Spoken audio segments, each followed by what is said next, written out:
Muy buenas noches a todos los estudiantes de grado 11 de la Institución Educativa San José. Como parte fundamental del proceso evaluativo y como culminación de este primer semestre de estudios en el año 2020, voy a mostrar el análisis que debía realizarse para darle solución a la evaluación final de semestre para la asignatura física. Entonces, como retroalimentación a ese proceso, vamos a ver en una primera parte la solución fundamental. Y de esa solución fundamental, pues se derivaría que cuando se haga el reemplazo numérico necesario, pues unos cálculos que realizan en unas preguntas. Ustedes habrán observado que había unas preguntas en las cuales no se requerían de cálculo, sino del análisis de la forma y funcionamiento del circuito, que es la competencia principal que usted tiene que desarrollar, porque un circuito lo debe entender usted como un algoritmo. Y un algoritmo es algo que tiene unos pasos lógicos y que para producir el resultado concreto, esos pasos no pueden alterarse. Entonces, la primera parte que vamos a revisar, pues podemos ver el circuito. El circuito es un circuito que tenía 29 resistencias. En esas 29 resistencias estaban repartidas en varios conjuntos. Teníamos una primera resistencia por este lado, después un conjunto donde había dos resistencias en serie, tres resistencias en serie, dos resistencias en serie, todas dentro de este mismo conjunto. Tenemos una resistencia sola, después teníamos una resistencia sola, dos en serie y una sola formando un solo conjunto, otra resistencia acá al final. Teníamos una sola resistencia acá formando un paralelo y teníamos dos conjuntos donde teníamos tres resistencias en serie, dos resistencias en serie, tres resistencias en serie, una sola, dos resistencias en serie, una sola y dos resistencias en serie. Entonces, una de las primeras competencias que se tiene que tener la capacidad de poder realizar es decir en palabras cómo describir el circuito. Entonces, el circuito que tiene, comencemos entonces. Lo primero a resaltar es que el circuito tiene 6 fuentes de potencial eléctrico y todas están organizadas de forma tal que se pueden sumar entre ellas. Observamos que la que se encuentra más abajo es la que está identificada como delta B1. Después, delta B6, delta B1, delta B2, delta B3, delta B4, delta B5. Todas están ordenadas de tal manera que si nos movemos en este sentido y vamos hasta arriba, primero vamos del negativo al positivo. Del negativo al positivo, el negativo al positivo, el negativo al positivo, el negativo positivo, negativo positivo. Donde nos está mostrando que la primera fuente es la delta B6 y la última fuente es la delta B5. Y al haber hecho esa observación, inmediatamente ¿qué podemos deducir? Que el punto donde el potencial es más bajo en todo el circuito es el punto Z, que es la entrada de la primera fuente. Y que el punto de más alto potencial eléctrico en todo el circuito es el punto B, porque es la salida de la última fuente. Se suman las 6 fuentes y van a actuar como una sola. Entonces, se supone que teniendo como más alto potencial este punto, es esta sumatoria de fuentes la que va a dar origen a una corriente total. Una corriente total que va a recorrer todas las fuentes, tendrá que pasar obligatoriamente por esta resistencia y cuando llegue a este nodo deberá dividirse en dos pedazos.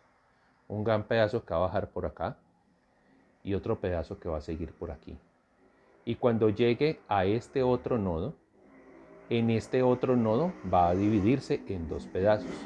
Pedazo que sigue para acá y otro pedazo que va a ir a alimentar a toda esta zona. Bueno, entonces lo primero y la recomendación que siempre se les ha hecho es que hagan la secuencia de los dibujos de manera lógica que les va mostrando la reducción paso a paso. En este circuito, que no es para nada complejo, se observa que la secuencia lógica que se debe realizar es: debemos sumar, generar una resistencia equivalente entre estas dos que se deriva de su suma. La vamos a llamar resistencia equivalente 1. De estas tres resistencias que están en serie, se debe generar una sola y la vamos a llamar resistencia equivalente 2. De estas dos que están en serie se debe generar una sola y la vamos a llamar resistencia equivalente 3. Si seguimos acá, entre esta y esta se va a generar una resistencia equivalente y la vamos a llamar resistencia equivalente 4. Después, siguiendo en esta zona, vamos a encontrar que entre estas tres se debe generar una sola resistencia y la vamos a llamar resistencia equivalente 5. Entre estas dos se debe generar una resistencia y la vamos a llamar resistencia equivalente 6. Y entre estas tres se va a generar una resistencia y la vamos a llamar resistencia equivalente 7. Y por último, entre estas dos se va a generar una resistencia equivalente, la vamos a llamar resistencia equivalente 8. Y entre estas dos se va a generar una resistencia equivalente, la vamos a llamar resistencia equivalente 9. ¿Eso cómo lo vamos a ver expresado? Lo hemos expresado en este dibujo. Entonces observemos, resistencia equivalente 1 es el reemplazo de la 2 y la 3. Resistencia equivalente 2 es el reemplazo de la 4, 5 y 6. Resistencia equivalente 3 es el reemplazo de la 7 y la 8. Resistencia equivalente 4 es el reemplazo de la 10 y la 11. Resistencia equivalente 5 es el reemplazo de la 14, la 15 y la 16. Resistencia equivalente 6 es el reemplazo de la 17 y la 18. Resistencia equivalente 7 es el reemplazo de la 19, 20 y 21. Resistencia equivalente 8 es el reemplazo de la 24 y la 25. Y resistencia equivalente 9 es el reemplazo de la 27 y la 28. Todas estas resistencias equivalentes, ¿cómo se van a obtener? Se van a obtener de sumatoria, de criterio de sumatoria resistencia en serie. ¿Y cuál es ese criterio? Pues la suma aritmética normal. Miremos.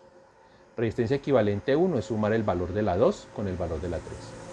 Resistencia equivalente 2 es sumar el valor de la 4, de la 5 y de la 6. Resistencia equivalente 3 es sumar el valor de la 7 y la 8. Resistencia equivalente 4 es sumar el valor de la 10 y la 11. Resistencia equivalente 5 es sumar el valor de la 14, la 15 y la 16. Resistencia equivalente 6 es sumar la 17 con la 18. Resistencia equivalente 7 es sumar la 19 con la 20 con la 21. Resistencia equivalente 8 es sumar la 24 con la 25. Y resistencia equivalente 9 es sumar la 27 con la 28.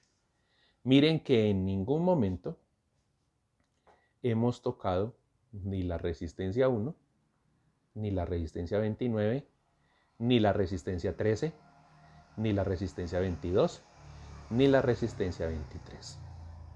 Entonces a este lo vamos a llamar el dibujo número 2. ¿Cuál será la reducción siguiente según la secuencia lógica del algoritmo? Observamos que entre estas tres forman un conjunto que están en paralelo entre las tres y se puede volver una sola resistencia. Y a esa resistencia la vamos a llamar resistencia equivalente 10. Observamos que tenemos estas tres resistencias que están en paralelo entre ellas, la 9, la resistencia equivalente 4 y la 12. Y al sumarlas, el criterio de paralelismo nos debe generar la resistencia equivalente 11. Observamos en este conjunto que está la resistencia 5, la equivalente 5, equivalente 6, equivalente 7, en paralelo, y todas ellas se deben volver una única resistencia y la vamos a llamar resistencia equivalente 12. Y este conjunto que tenemos acá, resistencia equivalente 8, la resistencia 26 y la resistencia 9, la vamos a volver resistencia equivalente número 13. ¿Dónde vemos plasmado eso? Lo vemos plasmado en lo que se ha llamado dibujo número 3. Entonces miremos todo el conjunto, como vemoslo acá. Todo el conjunto que teníamos entre 1, 2 y equivalente 3 se vuelve equivalente 10.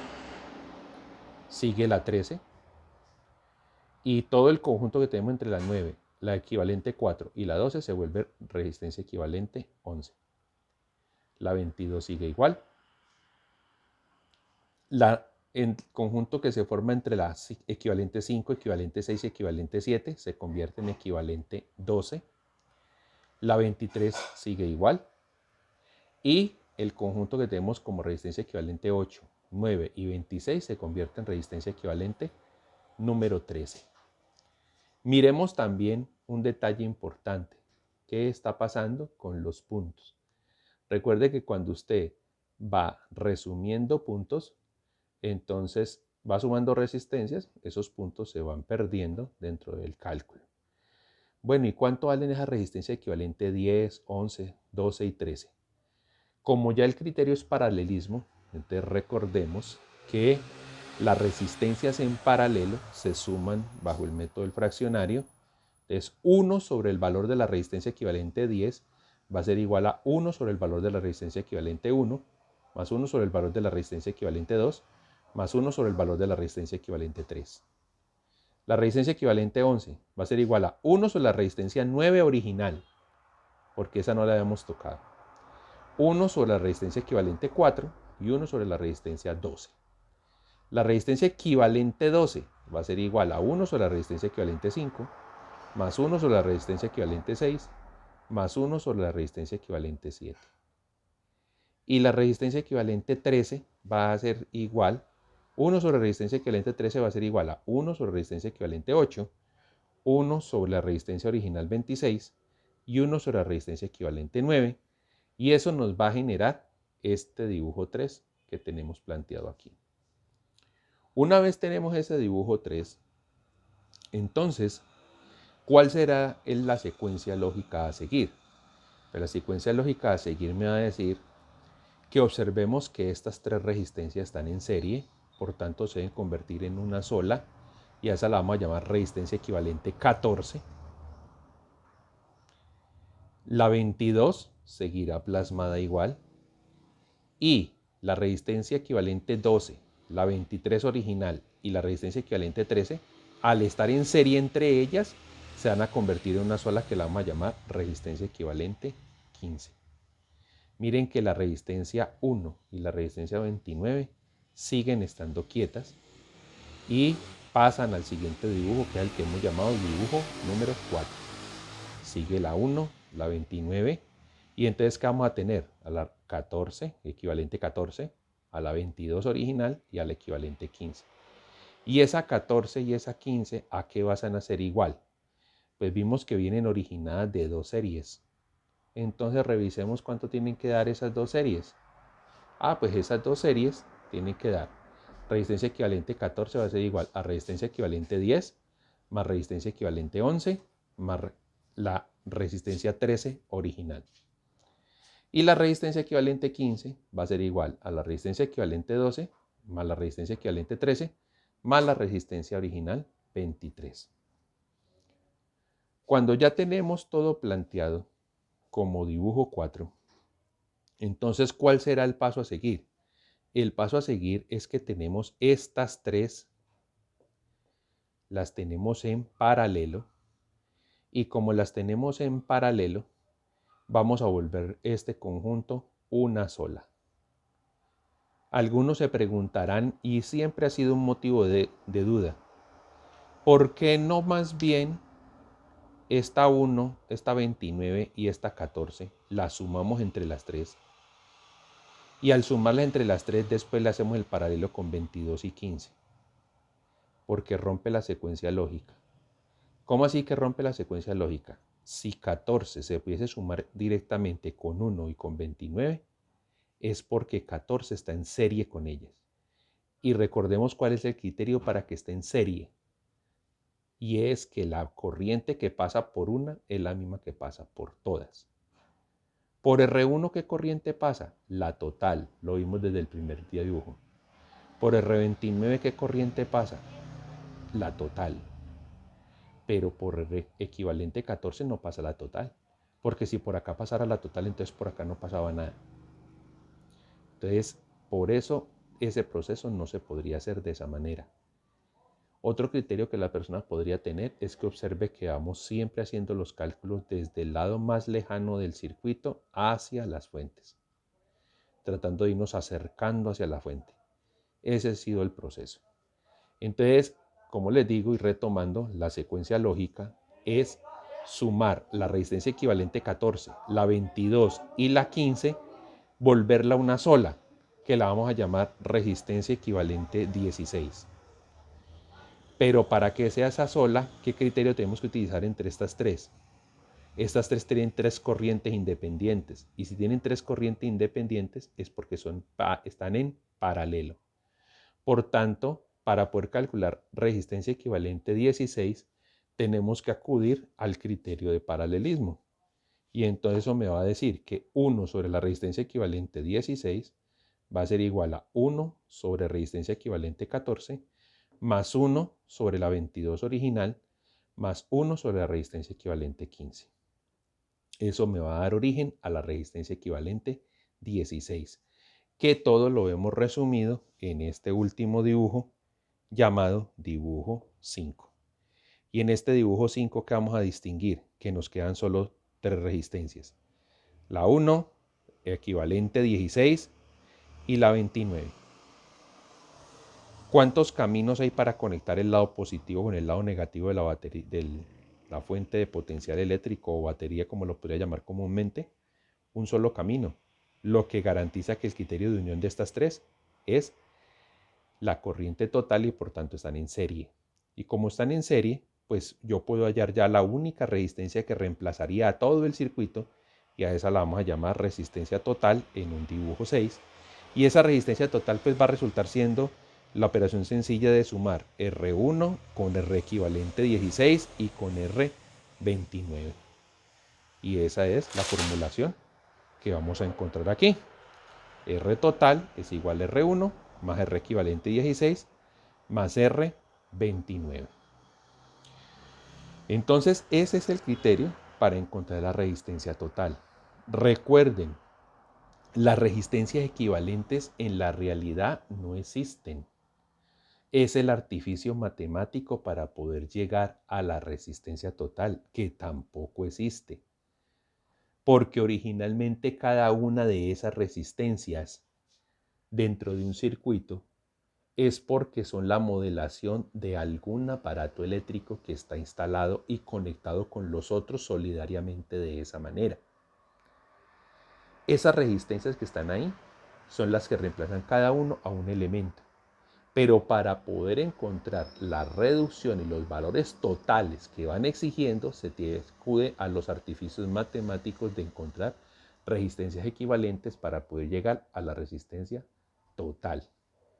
Una vez tenemos la resistencia total, o sea, el valor que corresponde acá, podemos hallar la corriente total, que es la que le da la vuelta a este circuito. Y esa corriente total, ¿qué pasa? Uniría la parte positiva de la fuente con la parte negativa. Recordemos que ese concepto está recogido en lo que se llama la primera ley de Kirchhoff. Y recordemos que esa ley pues está basada en un supuesto falso, porque no podemos esperar que el flujo eléctrico al cual se le ha definido, idealizándolo como un flujo de electrones, los electrones vayan a salir del sitio donde hacen falta para ir a llegar al sitio donde sobran. No, el movimiento real de la corriente sería de donde sobran hacia donde hacen falta. Pero este matemático Kirchhoff planteó bajo ese supuesto falso el funcionamiento de los circuitos, y eso hasta esta época es válido para el montaje de circuitos eléctricos. Entonces, ahora, ¿cómo calculamos esa corriente? Entonces esa corriente, aplicando la ley de Ohm, recordemos que la ley de Ohm me va a decir que corriente es igual a potencial eléctrico sobre resistencia. ¿Cuál es la resistencia del circuito? Resistencia total. ¿Cuál es la fuente de potencial? La sumatoria de todas las fuentes. Entonces eso me va a dar una corriente total. Que esa corriente total resultará siendo la suma de tres corrientes parciales. ¿Cuáles tres corrientes parciales? una primera corriente que va a pasar por la resistencia equivalente 14, otra que va a pasar por R22 y otra que va a pasar por R15. ¿Y eso usted de dónde lo deduce?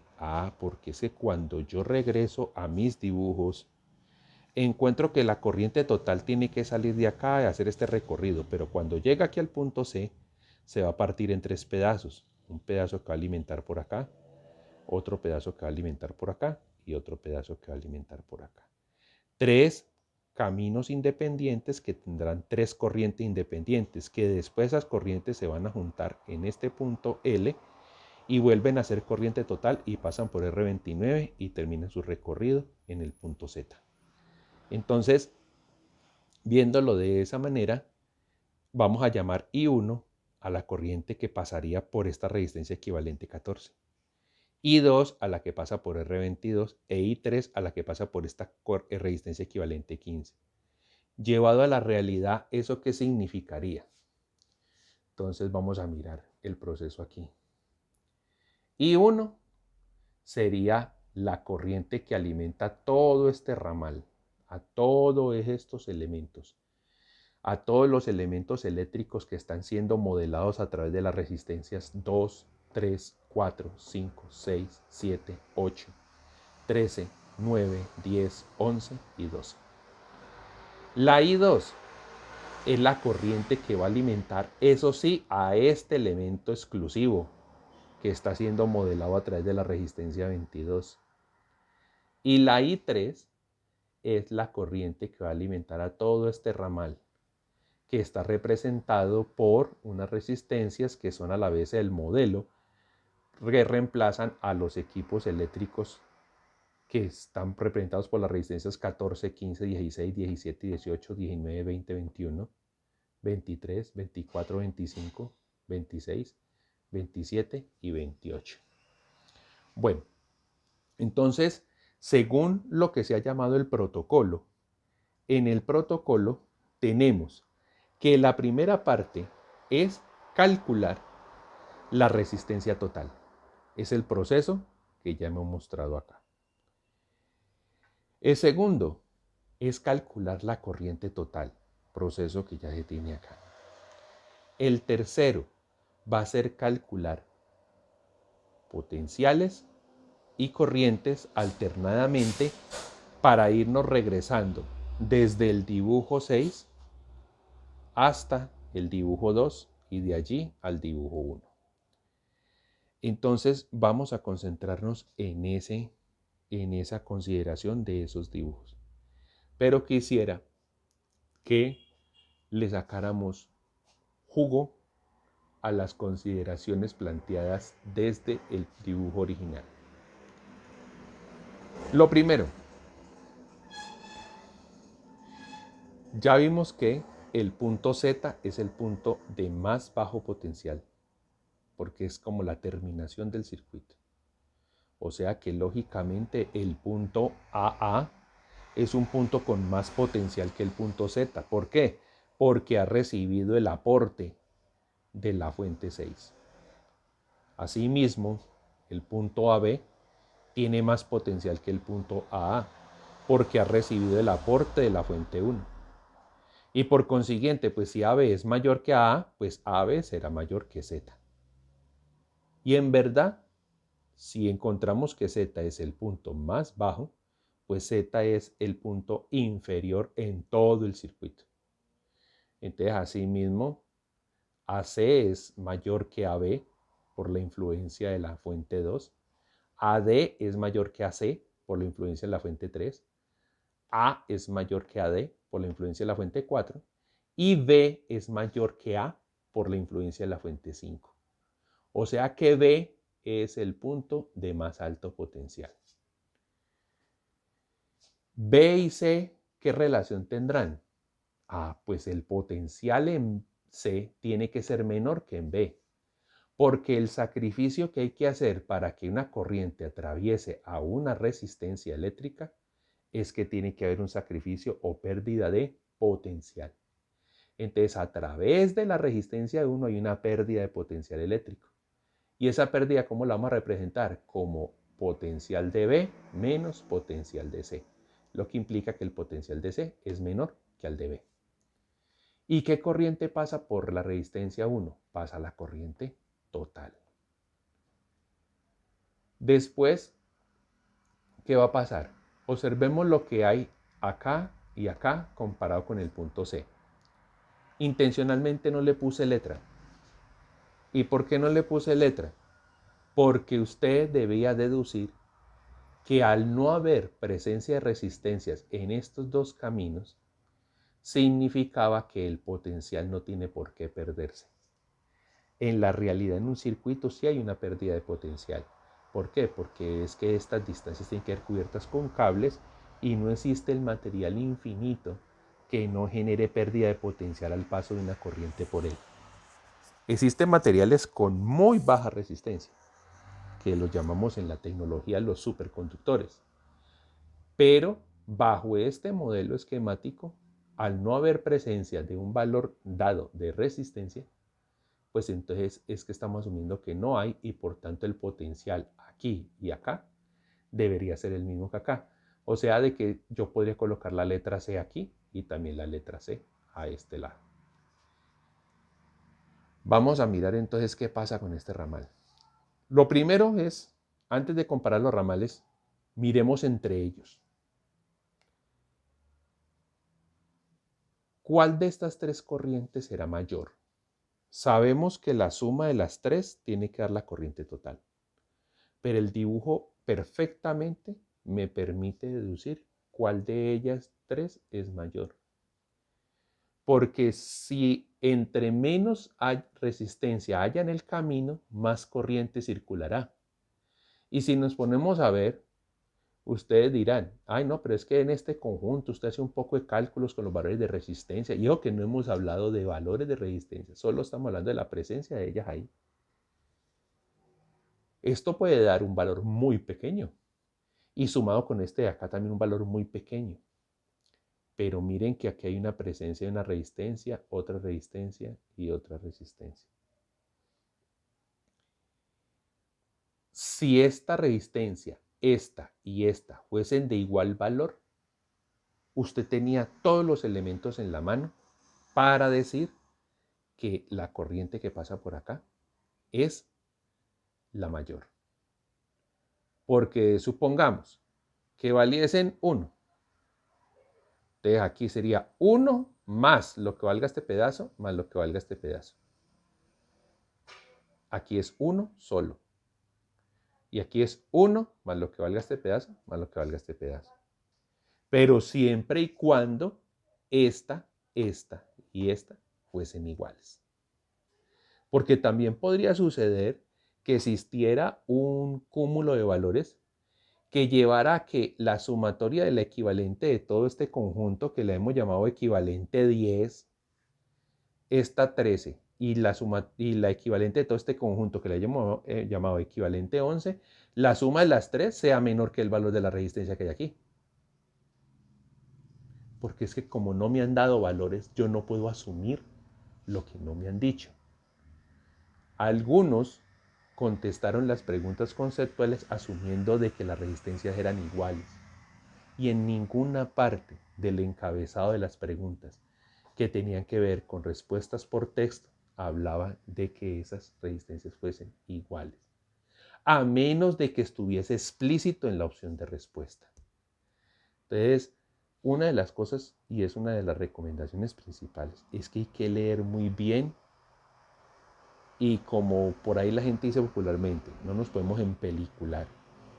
No puedo ponerle a una cosa más de lo que tiene, pero tampoco le puedo quitar lo que tiene. Debo tener la capacidad de que lo que me presentan hasta dónde puede llegar. A mí no me han dado valores de resistencia en lo que tenemos acá y por tanto no podemos definir absolutamente nada. Y ojo con lo que voy a decir. Asumamos que estas tres resistencias son iguales. Entonces podríamos decir que la pérdida de potencial eléctrico entre esta punta y esta punta es lo mismo que entre esta punta y esta punta y que entre esta punta y esta punta. Dado que las resistencias son iguales, no. Para que esa pérdida fuese igual, No solo las resistencias tenían que ser iguales, sino las corrientes tenían que ser iguales.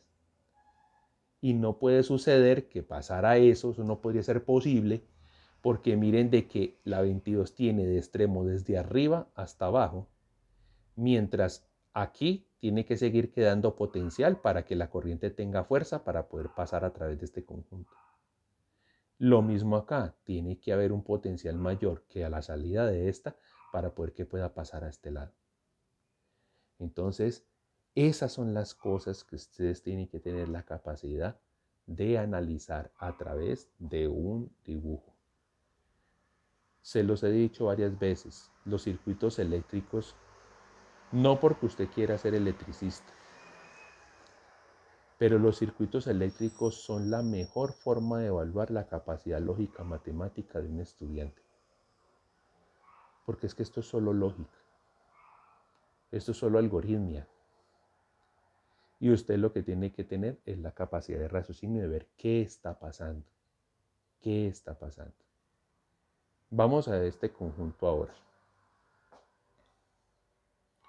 Podríamos decir, concentrémonos aquí, que esta corriente 1, cuando llegue a este punto, se va a partir en 3 pedazos. Para acá, para acá, para acá. Viéndolo como está, podemos decir que la corriente que baja por aquí y la que pasa por acá son iguales. No, no se puede. Porque yo no he dicho lo que facilitaría llegar a esa conclusión. Y es si la suma de estas dos y la suma de estas dos son iguales, entre esas dos corrientes son iguales. No necesariamente R2 debe ser igual a R7 y R3 igual a R8 para poder llegar a esa conclusión. No, lo importante es que la resistencia equivalente que va de por acá, que es la 3, y la resistencia equivalente de por acá, que es la 1, pues sean iguales para decir que estas dos corrientes son iguales. Pero así no podría serlo, porque no conozco los valores específicos. Podría pasar que estas dos resistencias valieran 15. Cada una, la suma sería 30. Que esta valiera 10, esta valiera 20, valen 30. Y que cada una de estas tres valiese 10. Entonces al final, por aquí son 30 de resistencia, por acá son 30 de resistencia y por acá son 30 de resistencia. Y entonces no habría diferencia, porque la corriente cuando llega a este punto ve que el camino es igual de bravo para meterse por este lado, o por este lado, o por este lado. Entonces no es contar la cantidad de resistencias, es mirar en su funcionamiento y después, cuando usted ya tenga a la mano valores, entonces mirar si realmente la cantidad de resistencia está haciendo una diferencia o no la está haciendo. Lo mismo le podría suceder acá. Lo que sí dice esto acá es que esta corriente 1 se parte en 3 pedazos y esos 3 pedazos se vuelven a reunir en este punto. Pasan por este punto H, pasan todos esos 3 pedazos juntos, o sea, I1 por R13, y en J se vuelven a separar en 3 partes. Y se vuelven a unir en este punto y llegan al punto L. Eso es lo único que se puede decir de ese pedazo. Llegar a concluir, por ejemplo, de que la corriente que pasó por aquí es el mismo valor de la corriente que va a pasar por acá, solo sería posible si la suma de estas dos da igual a esta. O que la corriente que pasó por estas tres sea igual a la corriente que pasa por estas dos, siempre y cuando la suma de estas tres resistencias pues sea igual a la suma de estas dos resistencias. Entonces, esa es la capacidad de desarrollar. Ahora, concentrémonos en este lado. Y pasa un concepto similar. Lo único que sabemos es que I2 pasa directamente por R22 y llega al punto L y se une con I1. Y que I3 llega a este punto, se divide en 3 pedazos. No sabemos en este momento cómo es la proporción de cómo se dividen entre los 3.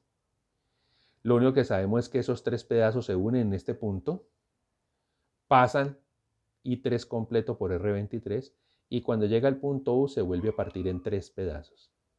Se vuelven a unir en este punto y llegan al punto L. Pregunta, ¿por qué no he colocado letras aquí? Porque es que acá y acá son el mismo punto L, porque al no haber resistencias, entonces el potencial es el mismo. Entonces llegan al punto L y se unen. ¿Qué se unió aquí? 1, 2 y 3. Por tanto, por R29, ¿qué corriente va a pasar? La corriente total, y terminamos nuestro análisis del circuito en el punto Z. De alguna manera, en la confección del circuito, puse como un orden casi que del abecedario. Eso no tiene por qué pasar. Puede tener cualquier orden, cualquier numeración, cualquier forma. Lo importante es el análisis de la forma. En un siguiente video ya hablaremos de los valores. Entonces, vamos a unir este video con las respuestas generadas para la evaluación.